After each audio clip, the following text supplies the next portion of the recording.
This is the ERP Advisor. Today's episode, 2026 ERP Trends by Industry.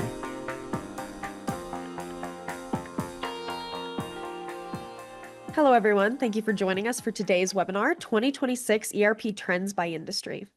Shawn Windle is our speaker for today. Shawn is the founder and managing principal of ERP Advisors Group based in Denver, Colorado.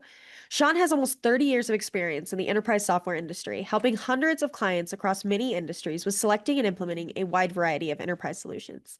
His podcast, The ERP Advisor, has dozens of episodes with tens of thousands of downloads and is featured on prominent podcast platforms such as Apple and Spotify. On today's call, Shawn and I will break down major trends for key industries in 2025, how ERP evolved as a result, and make our predictions for each industry in 2026. Welcome, Shawn. Thank you again for joining me. So good to see you as always, Rebekah. Hello. Hi. How's Florida? Is the weather staying nice? I was kind of bummed because I love having the windows open to get a little sunshine in, but it's been very cloudy and actually cooler, which is kind of nice too, but not like gorgeous Colorado. I think I can even see a reflection of trees in the glass there. Yes, it's beautiful out here, fortunately. It's been a little hot for my liking. I'm not used to that. But then I went to Florida last week Oh, that's right. Yeah. and it was too hot. I'm not Yeah. built for that heat. I know. I was ready to come home. Yeah, we've got James McQuiggan coming up here, I think in October, and he lives Yes. near Orlando. So yeah, I mean, those guys are just like tough. Yeah. Maybe if you're still out there during that time, you could go pop into James's house. You two can do the That's podcast right. together. That's right. But If we he's always real. like having him. Yeah, we don't know. That's right. Some people we just assume are AI nowadays. Exactly. Just as a reminder for everybody on this call, we will cover some of the key industries that we've seen this year, but we also will have many others in our industry report, as well as go in a lot more depth for the industries we're talking about today. So if you don't see your industry or if you have more questions, you can either reach out and we will send you the report or answer your questions, or you can wait until that release. And I promise you there's going to be a lot of really good stuff in there. So just to set the context in case anybody doesn't see their industry today. So Shawn, to kick us off, what were some of the biggest disruptors felt across all major industries in 2025?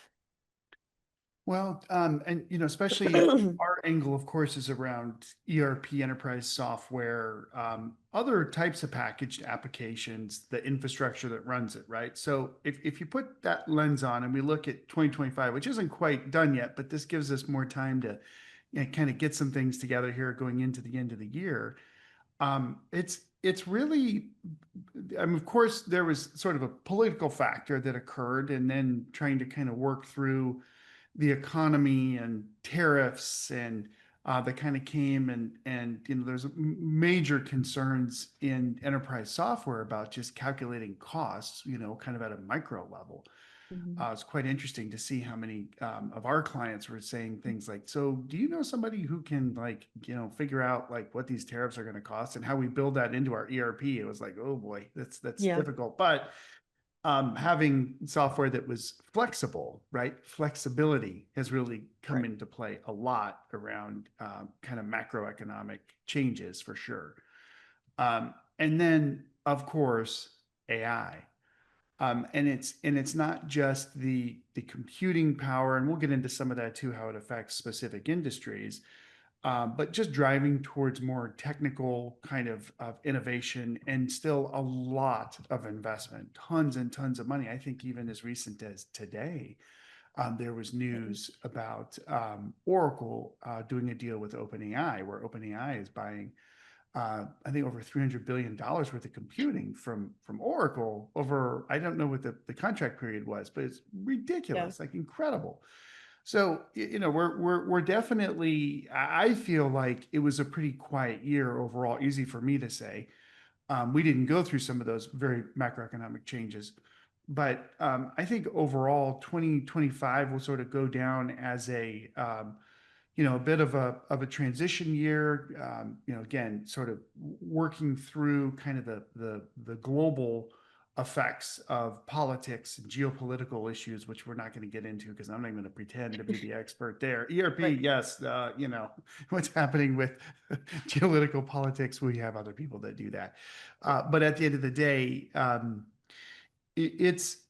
I feel like, several years from now, like five exactly, 2030, we'll look back at 2025 and we'll say, wow, we had no idea what groundwork was being set then for what has come, which will be the future that I'm talking to, but not really, but I kind of am. So that's it. I think it was a ground setting year for what's to come. Yeah, there were definitely a lot of things happening, especially at the database level when it comes to AI. And I think in 2024, we saw a lot of like the Gen AI coming up. It was buzzwordy. People were like, oh, I get to create, and creatives in like the marketing space and people like me who were seeing that were like, great, it's doing a lot to add to my job. And now it's actually adding to some of the other administrative tasks that people are seeing. And there's even more value. We're realizing the value as opposed to just predicting it like we were a year ago. Mhm. And I think, Shawn, I've been seeing more of a need for planning and budgeting software. I think it was always there, but especially in some of these key industries that we're going to talk about, they're demanding it even more. FP&A for some of the bigger ones, just because they have to be able to predict and manage their money on lower Yeah. cost margins and different things that they weren't dealing with previously. Would you Well, agree? I would, and I think that's a phenomenal point because like I really saw in 2020 where that like OMMMMG, we need like 20 different scenarios for what could happen based on lots of different factors that we all went through during the COVID era.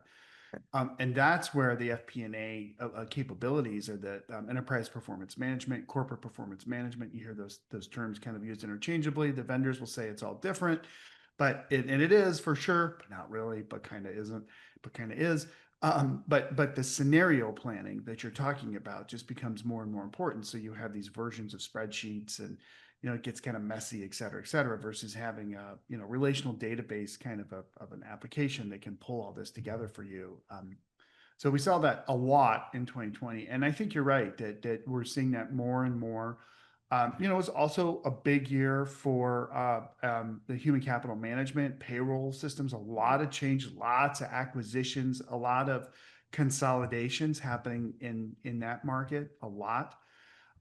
So the factor around the 2025 era here is that there is still a lot of money, investment money, that's flowing into different applications being purchased, infrastructure investments. So you have a lot of capital that's just free capital that's, I think, is actually coming out of bank accounts and going in. And the private equity is definitely, even venture capital, institutional, you see a lot of money that's going into certainly investments around AI, help to loosen, I think, this stuck flow of capital that we've kind of been through since COVID. I think folks have been holding Yeah. on, folks, they're whatever. Well, they don't usually get called folks, Yeah. but people like bankers and private equity are letting go of that capital, and they're flowing it, like it's flowing. Purchases are occurring. I mean, some of our partners, we've had some software companies recently we work with that have, two of them in particular, actually got bought by the same private equity company. And like, wow, like that was one of the acquisitions in particular was kind of curious to me. We'll get into that a little bit here as we go. But anyway, it's a good year to sort of like watch like these different like factors that are going to start. They're like building up for a much bigger story that's to come. Yeah. And I think before we dive into the industry specific, another thing that I want to talk about that I think is shaping the transforming landscape and why technology is changing is the silver tsunami. Shawn, I know you've been Mhm. liking talking about that. Can you tell everybody what that is in case we mention it later in the call and why it's important? Yeah, so especially if you look at some industries, I think probably the one that's been the most vocal about what's to come is architecture and engineering. Mm. And there are people in the workplace that are getting to the point in their career where they're like done, like I'm out. I did my part, and I'm ready to go. Um, I'm like, am I in that group? I kind of wish. Are you in that group, Rebekah? You better not be. I'm not in that group. Okay, I'm good. a That's I'm right. a ways out from that group. Okay, good. But there are people who've been in the workplace for not a generate, yeah, like a generation. So Yeah. and they're like, that's it, I'm out. And so now So you have just these great workers, like great knowledge workers, other types of people in the business world, the nonprofit world, government, and they're done. Whoosh, and those people leave in 5 years. So, say about 2030, which also relates back to this timing that I keep talking about. I remember hearing economists talk about this several years ago and just being like, I have no idea what you're talking about. Then I looked around the room and I was like, wow, I can actually see this occurring. Retirement. And so as we sort of prepare for that, whether we know it or not, we're lending more, leading more, I should say, or maybe even relying. I think we will be relying more on technology. Yep. And AI, blah blah blah. It's great. It's going to take over the world. It's going to blow up the planet. It's going to make the planet more environmentally safe. I mean, whatever. People use it for whatever mechanisms that they want to basically argue about. It's kind of how it is. You got like religion, politics, and now AI. Seriously, but like this is going to happen. There are going to be less people in the workforce very soon, and we're going to need to continue to increase our automation and productivity as a race, as a species. And how do we do that? And it's through computing. So it's so interesting then, especially if you layer in culture, where how do you automate in an era or a time where you are losing great people who have a lot of institutional knowledge, and then still flourish and prosper and still grow organizations and the products and services that we deliver to the next level. Like that's why I think 2025 is this sort of staging year. I mean, we saw that again with the software vendors sort of maybe retrenching a little bit. We see Workday, is really going all in on AI. I mean, all of them are for sure. But we can see sort of behind the covers what that really means. We've had also some great opportunity to talk to some leaders in ERP this year, CTOs, right? The chief technology officers are on top of all of these trends, and they're talking to their tens of thousands, hundreds of thousands of customers combined. And preparing them for these same things. So, okay, that's a heck of a setup. So there you go. Yes. Yeah, and we'll talk about that even more for each of the industries and some of the other ones that are utilizing technology even to attract and retain new talent as the next generation starts to come up. So, that being said, Shawn, let's kick it off with manufacturing. So, what trends had the biggest impact on manufacturers in 2025?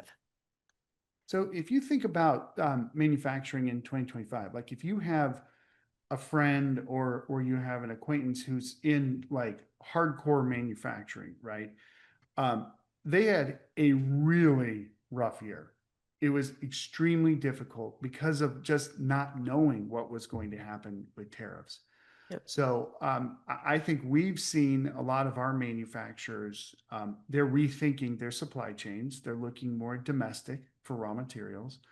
But there's just realities too of just the value chain being global. It will always be. We will always have vendors that are overseas if we're American companies, and if we're in the UK or we're looking across Europe, they're relying on each country for different parts and pieces that come together in a way to actually have a final product. So again, it goes back to the geopolitical trends that we saw, and I think a lot of people lost a lot of sleep, and some over not much, others over a lot. So as it relates to enterprise software, we really do have to look at systems being more flexible to be able to change things like cost of goods sold, specifically landed costs, overnight. Wow, tariffs went up 50% last night. And what does that mean for me? Well, I better cost my materials a little differently and make sure that my pricing changes to sort of shift for that. So, I mean, that was definitely a big thing. I also think the second major factor in manufacturing is environment. I do think there's still more responsible sourcing that we're seeing. A lot of our manufacturers are looking at where can we find materials that are produced in a socially responsible way, which I think everybody agrees with, which is fantastic. Costs need to also be contained around that for sure. So it has to kind of be both. And then, with that sort of comes also just shifting needs for customers. So if you, especially if you look sort of consumer goods, the continuous increase of Amazon and their presence will, be like you've got like air, water, sea, and what is it? It's air, water, and fire, and Yes. Amazon. I mean, how many people got an Amazon delivery this week or Right. today, right? Yeah. Or a delivery from, it was just kind of like, well, where does all that cardboard and all the fuel go? How do we handle that when we look at the environment? That's another story. At least when we went to the store, we didn't have all the packaging. But you're seeing this like major drive, and we'll continue to of platforms. There's multiple platforms around the world that are consolidating a lot of the channel from manufacturing coming in, and then manufacturers dealing and working through the omni channel to whole new levels. So those Right. are three big factors there for sure in manufacturing. Definitely. And I think I would agree, just based off of what I'm seeing the vendors doing and how they're innovating, lots of supply chain stuff this year, which was I think has been the case, like you said, since COVID, as well as towards the end of 2024, we still saw a lot of ESG and like solutions like that coming from a lot of the vendors who were more aware that companies care about the impact that they're having, not even just environmentally, but socially, and how they can put that into their ERP system or integrate that into their ERP system has been huge. And Shawn, taking all those things that we just spoke about, how do you think those trends will impact manufacturing in 2026? Well, I hope manufacturers get a little bit of a break in 2026. I think they need to, go on long walks, like get good sleep, like kind of tone down the intensity of what these organizations have had to go through, really around the world. And I think we'll see that. We've been through a lot, and I think things are settling in, which is great. So I think that manufacturers are going to sort of reposition from a lot of reactive mode to more like causative. Like, how can we put in systems again that are going to make us more efficient and effective, et cetera, et cetera, et cetera? Because what the other thing that is happening too is just the amount of capital in the market is increasing, and these organizations have a good amount of money for investment. Yeah.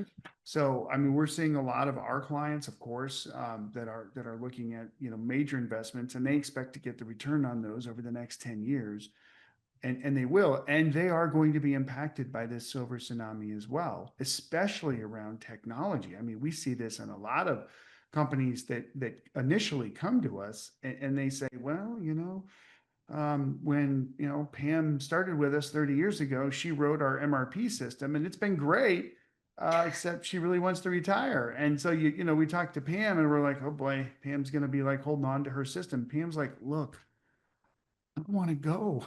I want to Yeah. go be with my grandkids. I want to go enjoy this wonderful life I've built, but I can't because this damn system needs to be supported by somebody. Right. We had 4 or 5 projects like that just recently where we had these phenomenal people that had helped to build these custom systems. And they're like, I'm ready to move on. So, in enterprise software, there are even some newer options that I think have come to the market that are effectively priced too, and that's made a big difference for manufacturers. Yeah. And even when I'm seeing from the news as well, I think MES and MRP, those kind of those systems that are in place are going to get a big facelift from agentic AI Yeah. and some of the other things that are going on that are I'm not, I don't want to blow it out of proportion because obviously we're still kind of in that inflated expectations phase where people are expecting it to completely transform. But there are definitely things coming from the vendor where machine efficiency is going to be so much better. That predictive ability using data, those kind of things with the AI being implemented within the data systems are going to be huge. Mhm. Yeah, especially for manufacturers. I agree. Yeah. Next one, Shawn, I think is distribution. So Mm. same question. What trends had the biggest impact on distributors in 2025? Well, the distributors kind of, and I'm trying to think through this in a way. I would say that we're sort of getting near the end of this radical transformation that distributors have had to do, I mean, really for the last 10, 15, 20 years, where they're getting squeezed by both sides, right? As we do have real e-commerce and people are comfortable buying online, right? And there are the channels through Amazon and that. Well, the manufacturer can just go direct to the customer, right? I've heard that for so many years. And so our distributors that are listening to this are like, oh, I'm kind of tired of hearing that. Like, I actually add value. That's why I get margin in this whole thing. And they really do. And so I think the biggest trend with a lot of our distributors is, again, around diversification. I say again because I can remember 3 years ago talking about it. But especially around things like field services, and being able to go closer and get out closer to the customer, where the distributor really knows product, right? That they're really the product expert. You'd say, well, the manufacturer is, well, maybe for the product that they manufacture, but customers want more than just one product. They want a lot. So the distributor sort of maintains this market presence around. We know this catalog of products in these areas, whether it's industrial machinery or cleaning materials. I mean, there's so many different types of distribution around the world. It's significant. So the distributor then has not only had to kind of get more position in the market with their product strategy and sort of their promotion and how they're taking products to market, but then also around the services that they offer for their customers. So like I said, we've seen a lot of field services. A lot of our distributors are like, I gotta have my people are out in the field, wherever the field is around the world. And we got to help them. We've got to get them systems where we can not just, send a ticket to them and they go and show up and like work on somebody's machine and they got the parts or whatever. But also like, how do we get recurring revenue models and subscriptions out of this around maintenance contracts and other components? And we've even had some of our distributors that are building like really like next generation software to monitor and maintain parts and systems and whatever else they can, to have income streams that look more like a software company. And when you have a distributor that's used to razor thin margins, and now they're offering products that are like really complex software solutions, you better know how to maintain and track your profitability, which is totally different than they've done. So again, that diversity and the need in that industry of distribution is just continuing, and a lot of consolidation. That's the other thing that's happening, is we're seeing a lot more distributors, kind of these national, international distributors getting bigger. But we're even seeing, some of our clients are changing even from manufacturing to more of a distribution model. Like we're talking with some companies now that are in the drone industry, and they're actually looking at, how do they manufacture some of their parts, very few, but then also bring together a whole other subset. Because again, going back to geopolitical, the sourcing and where products and parts are sourced from is more important. So flexibility is really key, I think, in distribution. That makes sense for sure. And I think thinking about some of our clients, like they're in very low margin industries. So all of that is just way more important than it ever was before. Yeah. And Shawn, how do you think those trends will impact distributors in 2026? I think again the distributors will be less disruption. I think we've gone through a lot of disruption there, and I think it's a little more kind of like taper off and sort of just execute. I don't think that AI will revolutionize distribution as much as I think some of the other industries we're going to talk about. But there are still going to be some opportunities for automation. There's a lot of data flow with distributors, from distributors to manufacturers, distributors, and then from customers, end customers. Maybe it's even retail, pull through data, sales data that we can pull from retailers that pull into the distributor who can analyze, and that's going to be awesome. Like we are going to see those benefits for sure around AI. Everybody's wanted that, but now we're going to be able to do it. But just in terms of the business models and how they sort of operate and run, I think they're going to stay pretty core to their truth and what they've been. All right, moving on to the next one, which is construction. And we're gonna roll up some of the architecture engineering into that as well, Shawn. So those trends across the whole AEC space, which is what most people consider it. What trends had the biggest impacts in that space in 2025? Automation. We have had a lot of companies in that category come to us, but as we look at things like the ENR's reports, that covers engineering, you look at the construction industry and this like proliferation of applications like Procore. We're seeing more CMIC. There's been a lot more investment in technology with construction than I think I've seen in my entire career. And my career is like that long.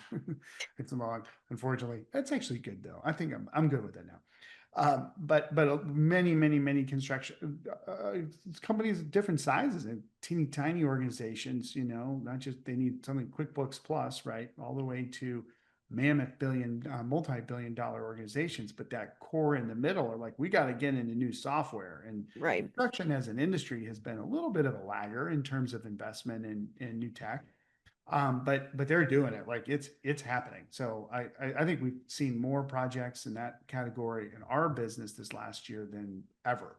And we've got a lot more, right? And especially again, AI equals data, right? Equals computing equals space. Like you actually have to have physical location set up for this. So many of the companies coming to us are benefiting from that trend as well. So we're just seeing a ton of uptake in technology there. Definitely. And I think part of that also coincided with Deltek Vision announcements. Because I think for a long time in the AEC space, Deltek was a go-to. Obviously, there are other ERPs, but we see a lot of that. And so when you have big announcements around a legacy system or migrations, you also see a lot of activity. And so that's something we've seen, at least, that whole vision to vantage point. Is it right for me? Should I be considering other options? And that was a big point of contention among some of our customers as well. It was, wasn't it? And then some of the applications, well, like all of them, the horizontal ERPs made big investments in sort of the field services side, like Oracle. Maybe that was last year, but we're seeing that come to market. Intact has a construction app. Sage Construction Sage has been in construction forever. We've seen major investments there, and then also in the Acumatica. So those mid-size ERPs. And of course, with Procore, et cetera, like I said, there's a lot of investment in the technology companies for solutions to meet construction needs and all kinds of constructions, GC and subcontractor, all kinds of stuff, which we've never had before. I mean, there's been Dexter Cheney and Master Builder and these other apps that have been around, but they didn't really have a lot of money in them. So we're seeing that investment in construction software, which is really exciting for our customers. Definitely. And I think we're seeing a lot of that come to fruition. As you said, it was last year that we were really seeing a lot of field service acquisitions, investments. They were saying it was coming. And now this year we've actually seen what those systems can do and how the vendor is making those investments. And we've had vendors like Sage that we've spoken with who are committed to investing in construction space and have told us we'd love to talk about it because we have so many things coming that may not be as public facing just yet. But there's a lot of exciting things behind the scenes. Yep. And Shawn, how do you think everything we just talked about will impact construction companies in 2026? I think they're going to figure out what the automation needs. I think they're sitting on a ton of data and they don't know what to do with it, to be totally honest with you. They really don't. But when you look at profitability and material costs, labor costs, it's easy to just sort of stay at the high level. But I think as we get even more sort of, again, AI-driven analysis models that are specific for construction, I think there's going to be some pretty innovative things that are happening. I mean, we're already seeing, the construction companies building parts and materials and or components of their final product in manufacturing facilities. They're becoming manufacturers. They already are. And so they can reduce the amount of variability that you would get on site by building things in a warehouse or in a large facility. So I think they're going to start to see, with all this hard work. If you think about I call it the hierarchy of technology. It's like the hierarchy of man's needs. But we got base infrastructure with things like Teams and telephony and all that stuff. That's in place. Then you have transaction systems, right? And there have not really been transaction systems at the scale that we're seeing in construction like there are now. Then you can do automation, process automation, so that and there's a lot of automation that construction is seeing with very specific field related applications. We're sharing documents, construction documents amongst different folks. And I mean, and Procore is kind of, I think that they're prominent there. But then there's that top part of the triangle there, which is like this really value add where you see like the analytics, you see, even robotic process automation, AI, machine learning, it all kind of gets shoved into that little corner. We're like, holy mackerel, we've totally changed our business because of this. So we're going to see that for sure in 2026. Wonderful. And then I'll roll us into our last industry for the day on this call, which is energy. And I think we have a lot to talk about energy. So what trends had the biggest impact on that industry in 2025, Shawn? You know what I'm going to say, Rebekah? The answer to everything is AI. Yeah. AI, AIO. But seriously, because we're creating these like the robots, almost like servers, like the GPUs, right? NVIDIA and these organizations. Yes. They're continuing to build more and more and more and more of these components that are out there that have to be powered.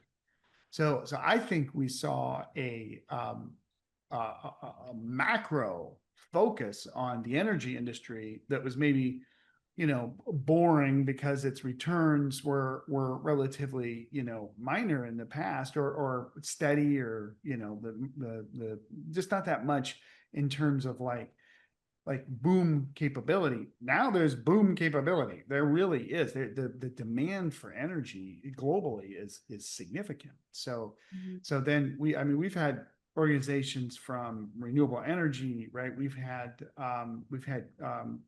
coal generation plant organizations or organizations maintain, so we've seen the whole gamut of, and even nuclear. We've talked to organizations that are doing some phenomenal things with nuclear power right now.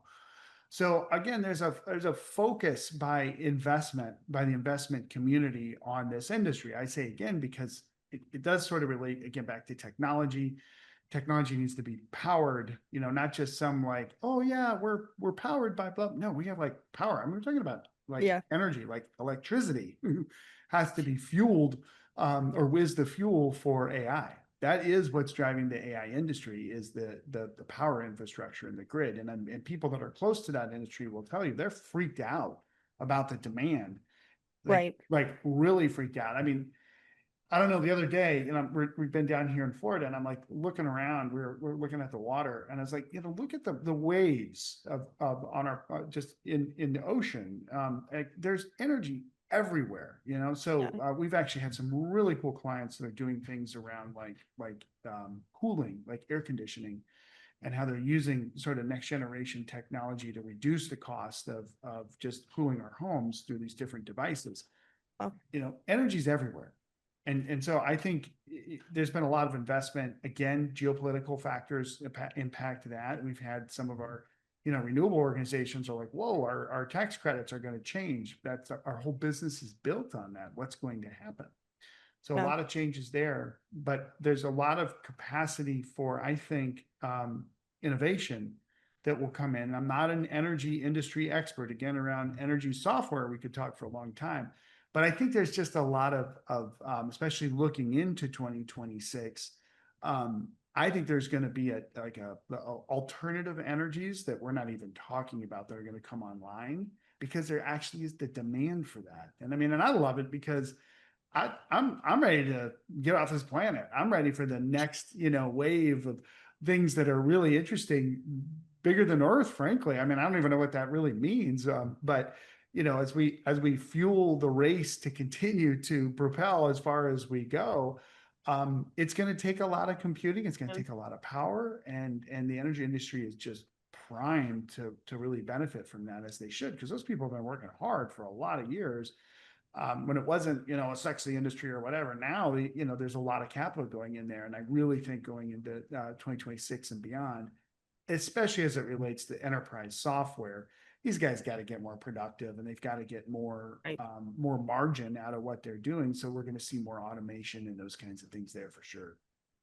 Yeah, and I think some are still kind of coming out of those legacy ways as well. They're going to need to do the basics before they can start getting into, hey, I need a system that automatically tracks energy prices and feeds back into my ERP so that I can adjust and then do the budgeting and then track that and forecast for the year. And then we can reach that next level, which is Star Wars. There you go. That's what I really am. I mean, duh, yeah, you're in my office there. Like, I am. I had to mention, I was surprised you didn't, because we have all the stuff. I know you miss all your Legos. I love those things. Those are my sons. Anyway. It's a nice collection. Anybody who hasn't been in Shawn's office, it is fun. It's like a little museum when you Well, need a break from the day. We've had clients that have specifically said, I want to work with the guys with the Star Wars stuff. We're like, that's us. Like, Yeah, we're the fun ones. yeah, that's right. But I do think that, and that's a good point to say that even about about energy, is that it's become a fun industry again. At one point it wasn't. I think now it is. And, again, the enterprise software investment is gargantuan there and has a lot of capability. And I mean, that's probably, I know we've been kind of going on and on here, but that's probably one of the last things I'd say here as I look sort of 2026 and beyond, is that like hundreds of thousands of people have been working, millions have been working so hard to really give us this computing pool of computing that we don't even know what to do with yet. We have no idea. But I've said this on other calls. I did live through the telecommunications investment era of the late 90s. Now, there were some wild times and some wonky things that happened with one of the firms I worked with one of the telcos in Denver that I was on. That was pretty interesting to watch that quest. But we built this incredible plant underground of the fiber network, having no idea what to do with it. And then in 2020, we all figured out what to do with it. I think our quality of life has gotten better. I know you work from home. I'm working from Florida. Like, people are listening to this from all over the world because of the telephony that was put in 25 years ago. Yeah. We're doing that with computing right now. So all of the industries that we talked about are going to benefit in ways that they don't even know from this again, the GPUs that are coming online, these data centers that are coming online, and the investments like even Oracle's doing with OpenAI, where now we can write software that can make decisions for us in ways that gives us the ability as a species to do more fun things. Like, I really think, and I've seen this, where the workforce with the silver tsunami, with the AI coming in, with people like you, Rebekah, who are very dynamic and love life and want to help and want to make a difference, and you want to live the life that you want to do with your dogs and, with your family and with everybody, that you're like, I kind of, I don't want to do the boring stuff anymore. Right. And I love that. Like, I don't either.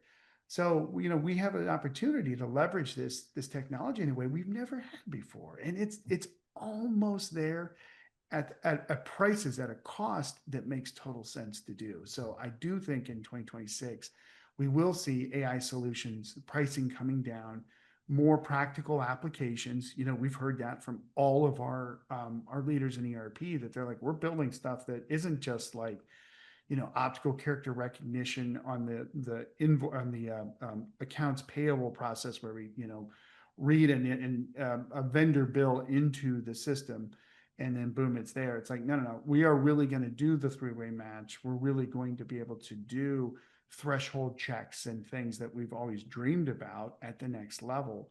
And we're like almost there for that. And I really think 2026, the enterprise software vendors who've been enjoying their subscriptions, their annual subscriptions from customers for many years now, are pouring resources in now that the computing is there, and all the industries we've talked about and more will be changing. I know we're going to talk more about that too in our report. Yes, and we'll talk even more about some of the technology trends in our 2026 ERP trends and predictions, which we do every year. That'll take place in December this year. And Shawn, just to close out, I mean, our world's evolving, and I think it can be a little scary, especially if you are somebody who hasn't confronted the new technology. Do you have any parting words of wisdom for anybody on this call today that might be feeling the pressure of these trends and what they can be doing right now? Oh, I love that question. I was responding to a link on LinkedIn from a lady who works with BigCommerce, was an e-com company, on a link we did, I think, with Sage actually, and I kind of ranted. I like went off. I was like, not on her, but I just said like, the more responsibility that you take in life, the more control you have. That's just the way it works. But you have to have knowledge. You have to have understanding of what's going on for that to occur. I think Marvel has a different. What's the Marvel? With power comes responsibility. Yeah, with great power comes great responsibility. Yeah, which is true, right? And so I think we can be an effect point very easily by inflowing all the stuff that we hear from people or from the news or from, like what's going to happen with the politics and all this stuff. And my parting words are like, don't do that. Stop. Outflow. Be interested in what's going on in your segments. And that if you can build the core fundamentals of organizations, business is about culture. It's always about your people. It always comes down to your people. And if you think that AI is going to change that, have another thought. It's actually going to be more about your people. Your people are going to be driving innovation and demanding things that in the way that you change your business to just make it more interesting for them. Right? That's Yeah. really what it is. I do think with this silver tsunami, we do have a whole generation of people that have, they've worked hard, they've built incredible systems in that. And I think we have other generations like, I ain't doing that. Like, I'm not going to go through all that mundane stuff. I'm going to do something that's interesting and making an impact on the planet. Not that those people weren't, but the impact that generation had to make was getting this infrastructure and sort of the boring stuff there. It's kind of true. Yeah. Which at the time, and even if I look at my career, was incredible. I'll never forget living through the telecommunications era. It was wild. But now with all of this infrastructure in place, like 2026 going forward, please, if you just talk to your people, you find out what's needed and wanted, and you deliver it with technology solutions, you can do things that have never been thought of. Again, there's tons and tons of institutional money that is looking for investment someplace. And you can really change people's lives, namely your employees, your most important people, frankly, even over your customers. If you treat your employees well, your customers are going to be great. So, Yeah. That's the way to stay at cause, I think, going forward as I rant and rave. Don't be afraid of AI. That's what I'm trying to say without saying it. If you don't embrace AI, I'm not going to say that. I am just going to say, if you can build the culture around leveraging these technology solutions, you've won. Like, you will win. We're doing it. I mean, we've been a best place to work for several years now. I'm hoping we continue to be. We're doing everything we can. And whether we know it or not, we have a lot of automation that people are using. So Yeah. I think that was Win in the background, walking there, and Sure. he's one of our data consultants, our data management consultants. He's got all kinds of tools. He's not spending his time doing all the boring stuff. He's actually putting things together in a way that's stimulating and makes his life interesting. And that's what I love about AI. We have that opportunity as a firm ourselves, but just as a race, we have this opportunity to do the cool things for the first time in our existence. The knowledge worker isn't just sitting in the corner.